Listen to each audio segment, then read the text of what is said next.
All right. We had Rittenhouse on Tucker Carlson last night in his first interview, his first major interview since the trial and the verdict.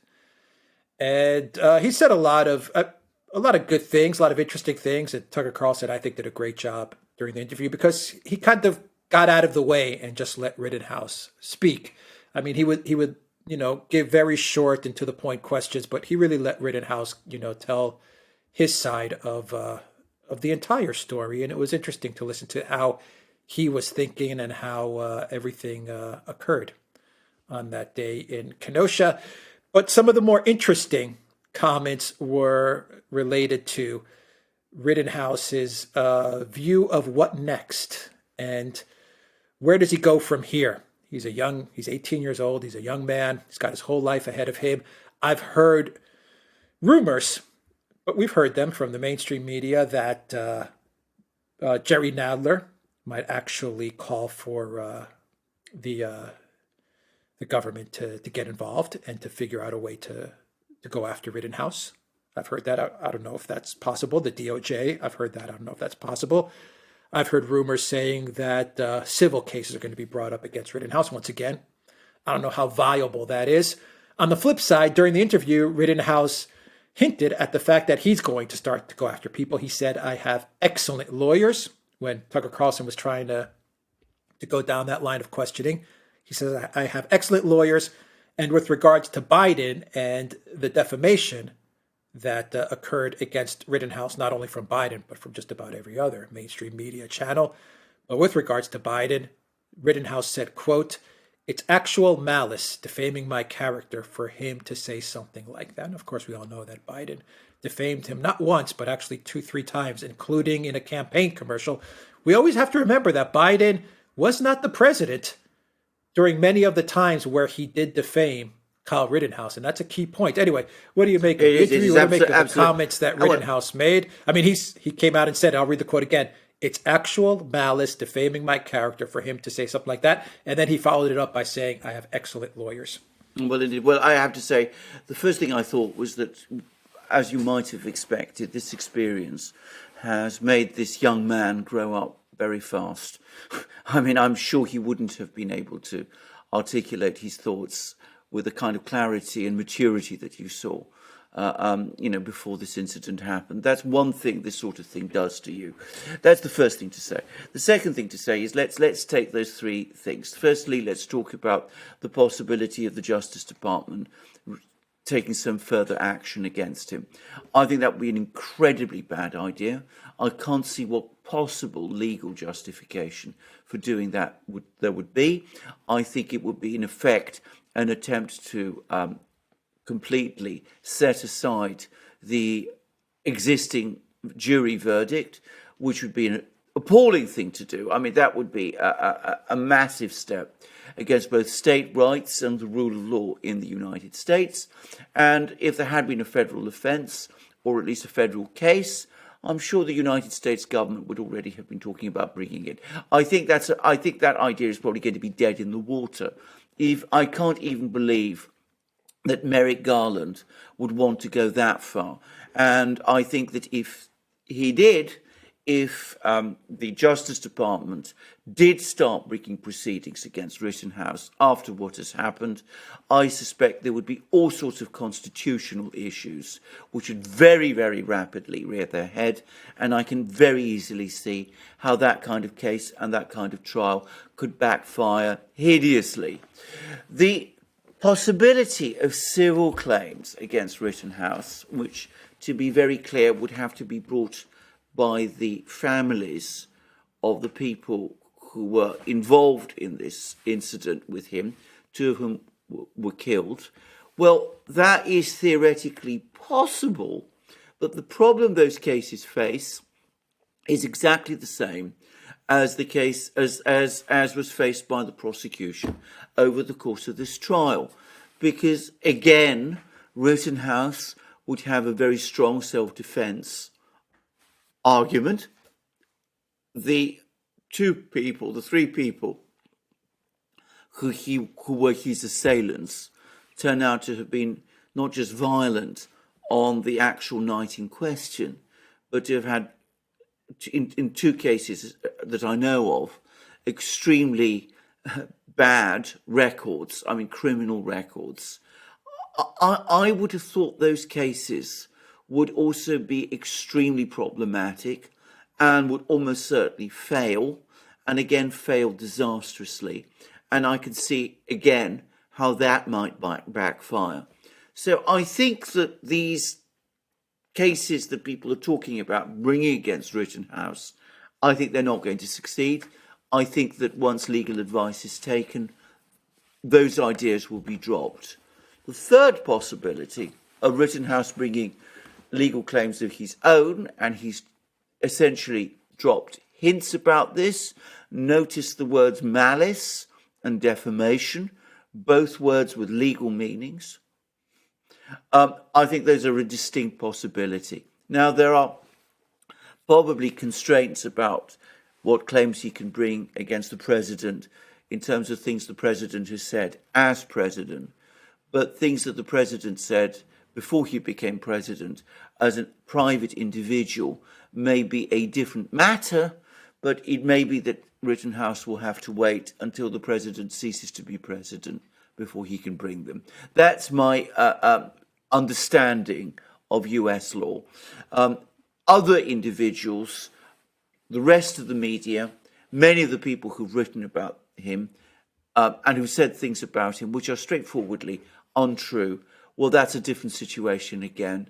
I would have thought that he's probably, shall we say, spoilt for choice in terms of what kind of cases he can bring against whom. I would have thought there's plenty of people who would be well advised to consult their lawyers also in case of civil cases that might be brought before very long. So here's what he said about that, Alexander. Quote, "It's actually quite hysterical how nobody can go back and look at the facts of the case. He crossed red lines. False. He's a white supremacist. False." Rittenhouse then, he was naming, well, in that statement, he was naming all the common tropes that repeatedly appeared in the press. He also said, none of that is true, and the lies that they can just get away with spreading is just sickening, and it's a disgrace to this country. And he didn't call out a media channel or a media personality by name, but he did say that he hopes there will be, and I quote, accountability for their actions. And he said, I have really good lawyers who are taking care of that right now. Who is the easiest target for him to go after? CNN, MSNBC? I mean, is that low-hanging fruit? Right.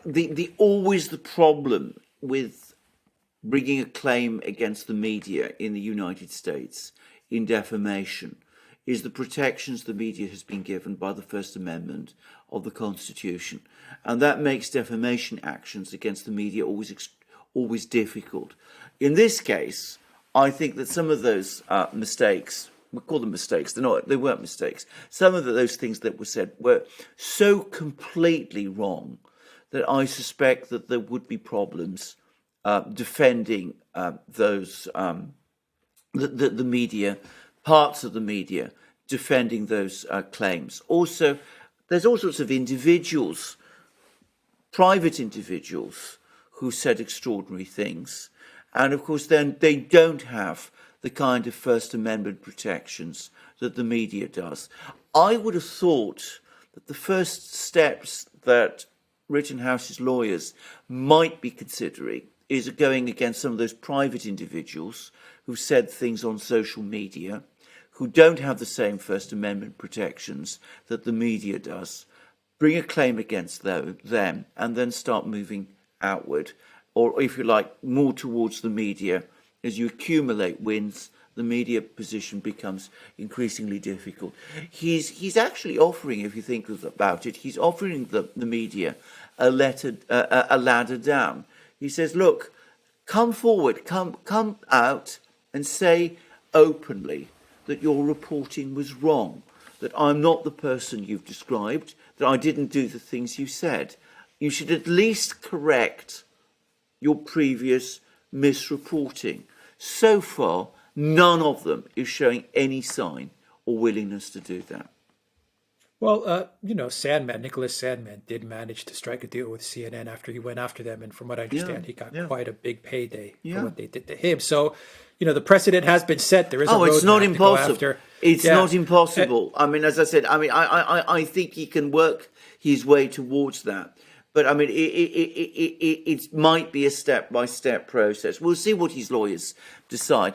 But when he uses words like malice and defamation, that looks to me very much like a clear signal that that's where his mind is going and where the advice is taking him. So we'll see where he goes. Well, the interesting part, to finish out the video, the interesting part about all of this is that even today, as we speak, with the verdict, with all the video evidence we have, everything that we know, the media companies, and I'll pick the two of them, CNN and MSNBC, who I believe are the two that really fueled this entire thing in a very gross way. CNN and MSNBC continue to repeat those lies. I mean, they continue to this very day say he crossed state lines with the way. I mean, to this day, they continue. To this day, they call him a white. You know what? I mean, they haven't backed off. That's No, I know. the curious part about this. I know. It's not curious at all. It's very much part of the nature of what's happened to the media in the United States now. But of course, from a legal point of view, it compounds what's happened, because when you talk about malice, there you have the proof of it, because it must be malicious to go on repeating things which are untrue after a jury has found them to be untrue, and found them to be untrue in such an unequivocal and categorical way. Well, don't they have legal teams? CNN, MSNBC, they must have lawyers who are telling them, hey, Joy Reid, stop. Just stop. Well, you pick a different story to talk about. Stop it. You would have thought so, but then, if I may say so, and I mean, MSNBC. I'm not even going to talk about MSNBC. CNN. But I was going to come to CNN, because I followed CNN very closely over the course of the Russiagate affair, and it was so completely wrong. I mean, wrong is not the right word. It was so complete. What it was saying over the Russiagate affair was so profoundly untrue that I did genuinely wonder what kind of legal advice they were getting then, because it did seem to me that might set them up eventually for legal actions. I still believe that, by the way. But obviously, the ideological priority, if you like, of promoting this narrative overrode whatever legal advice they were being given. Perhaps they calculate that, they can pay, and if it comes to it, they might have to pay Rittenhouse a very large sum of money, from his point of view, but not a very big sum of money from their point of view. And establishing the narrative, building the larger picture, is more important to them than whatever claim he brings against them.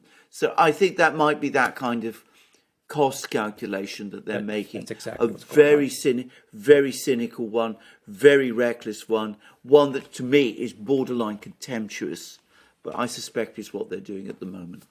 Well, that's exactly what they're doing. And, with these, the problem is, I was going to say the same thing. I bet you they've already factored in exactly the amount of money that they're willing to pay Rittenhouse, whether it's 50, 100, 2, 3, 400, whatever. They said, okay, we're going to factor that in. We're going to pay it to him. It's more important to keep the narrative and the ideology moving along than it is to issue an apology. So they factored that in. I know that legal teams have this money already budgeted to say, you know what, we have a certain amount of money which we're willing to pay in order to settle lawsuits and cases. And the main problem with CNN and MSNBC and why they can do this and why this is such a problem is because they're just a small part of much bigger corporations. So, the people the companies that own CNN and MSNBC and those CEOs also understand this, and they say, look, what is 200-300 million for this one subsidiary we have called CNN in order to keep this narrative moving along? That's fine. Put that money aside. When Rittenhouse comes calling for it, pay it out to him. and we can continue to say the lies that we're going to say, because at the end of the day, that's what matters to them. So, if these were standalone media companies, then 300 million would hurt. But Yes. because they're folded under these massive mega corporations, it's a week's revenue for them. They're not going to pay $300 million, though. Well, I'm just saying numbers. Yeah, I'm just saying numbers. I mean, 100 million, 50 million, whatever. Yeah. We're not even talking about millions. I mean, that's the important thing to understand. Well, maybe millions, but not even tens of millions. Yeah, so I mean, probably it's millions, but not. Yes, for them, it's a flea bite. I mean, that's the thing to say. Now, can I just say, it didn't used to be that way.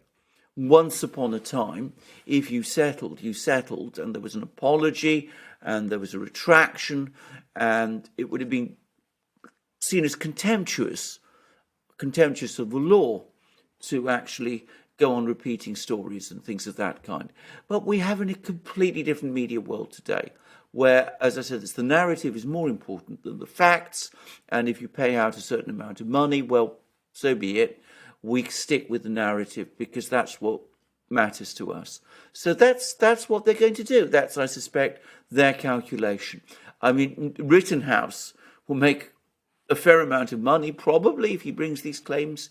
But as I said, MSNBC, CNN, and all of those, ultimately, they just don't care. All right, we'll leave it there. The Duran.locals.com. Look for us on ODYSEE, BitChute, Rumble, and Super U, and go to the Duran shop. 10% off. Use the code Real News. Take care.